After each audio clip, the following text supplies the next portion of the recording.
Hi, இன்றைக்கான recipe என்ன அப்படின்னா தக்காளி சின்ன வெங்காயம் சட்னி எப்படி பண்ணுறதுன்னு பார்க்கலாம்.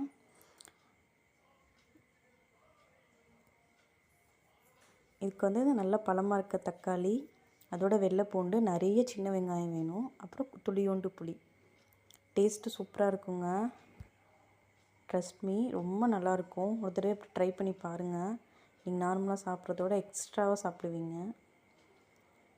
இது செய்கிறதுக்கு மிக்ஸி ஜாரில் நம்ம எடுத்து வச்சுருந்த தக்காளியை கட் பண்ணி போட்டுக்கலாம்.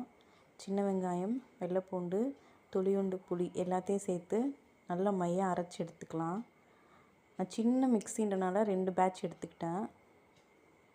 ஸோ இதோட கொஞ்சம் வரமிளகாவும் சேர்த்துட்டா ரொம்ப நல்லாயிருக்கும். என்கிட்ட இப்போ வரமிளகாய் இல்லாதனால நான் வந்து மிளகாய் பொடி சேர்த்துக்கிட்டேன். உங்ககிட்ட வரமிளகாய் இருந்தாலும் நீங்கள் அதை சேர்த்துக்கோங்க. நல்லா காரமான வரமிளகாவாக சேர்த்துக்கிட்டிங்கன்னா இன்னும் டேஸ்ட்டு சூப்பராக இருக்கும். மெயினாக இந்த சட்னி செய்கிறதுக்கு நல்லெண்ணெய் யூஸ் பண்ணுங்கள். அப்போ தான் டேஸ்ட் ரொம்பவே நல்லாயிருக்கும். கொஞ்சமாக நல்லெண்ணெய் விட்டு அதில் கடுகு உளுந்து சேர்த்து நல்லா பொரியட்டும். பொரிஞ்சதுக்கப்புறமா நம்ம அரைச்சி எடுத்துகிட்டு வந்த அந்த விழுது இதோடு சேர்த்துக்கலாம். நம்ம இப்போ ஊற்றுற நல்லெண்ணெயில் இந்த மாதிரி நல்லா வதக்கி விடுங்க. அதை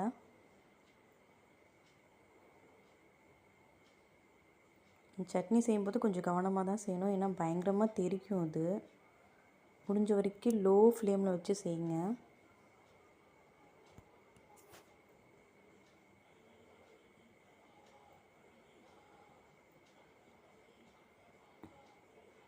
இந்த மாதிரி நல்லா கிளறி விட்டுக்கலாம். இப்போ இதில் கொஞ்சம் கலர் கம்மியாக இருக்குது. நீங்கள் நல்லா டார்க்காக இருக்க காஷ்மீரி ட்ரை மிளகா சேர்த்துக்கிட்டிங்க அப்படின்னா கண்டிப்பாக கலர் ரொம்ப நல்லாயிருக்கும். ஸோ இந்த ஸ்டேஜில் நான் வந்து கொஞ்சம் கருவேப்பிலை சேர்த்துக்கிறேன். ஏன்னா அதுக்கு முன்னாடியே சேர்த்தா பயங்கரமாக எண்ணெய் தெரிக்கும், அதனால் நான் இடையில சேர்த்துக்கிட்டேன். அப்புறம் அதுக்கு தேவையான அளவு உப்பு போட்டு இதையும் நல்லா இந்த மாதிரி கலந்து விட்டுக்கலாம்.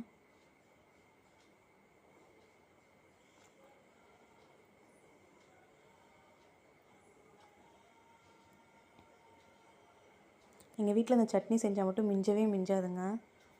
வேகமாக காலி ஆகிடும், ஏன்னா அவ்வளோ டேஸ்ட்டாக இருக்கும் இந்த சட்னி.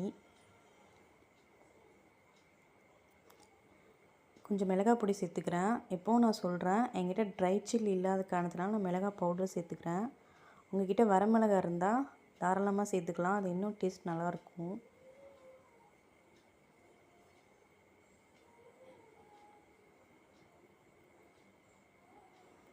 இந்த மாதிரி ஒரு 10 நிமிஷத்துலேருந்து ஒரு 15 நிமிஷத்துக்கு அப்புறம் இந்த மாதிரி எண்ணெய் வந்து மேலே வரும். அந்த ஸ்டேஜ் தான் சட்னி ரெடி ஆயிடுச்சு அப்படின்றதுக்கான பக்குவம். ஸோ இப்போ சட்னி ரெடி ஆயிடுச்சு. இப்போ அடுப்பு ஆஃப் பண்ணிடலாம். ஸோ நீங்கள் கண்டிப்பாக அதை ட்ரை பண்ணி பாருங்கள். கண்டிப்பாக உங்களுக்கு பிடிக்கும். வீடியோ பிடிச்சிருந்தால் லைக் பண்ணி ஷேர் பண்ணிக்கோங்க. மறக்காமல் என் சேனலுக்கு கொஞ்சம் சப்போர்ட் பண்ணுங்கள். தேங்க்யூ.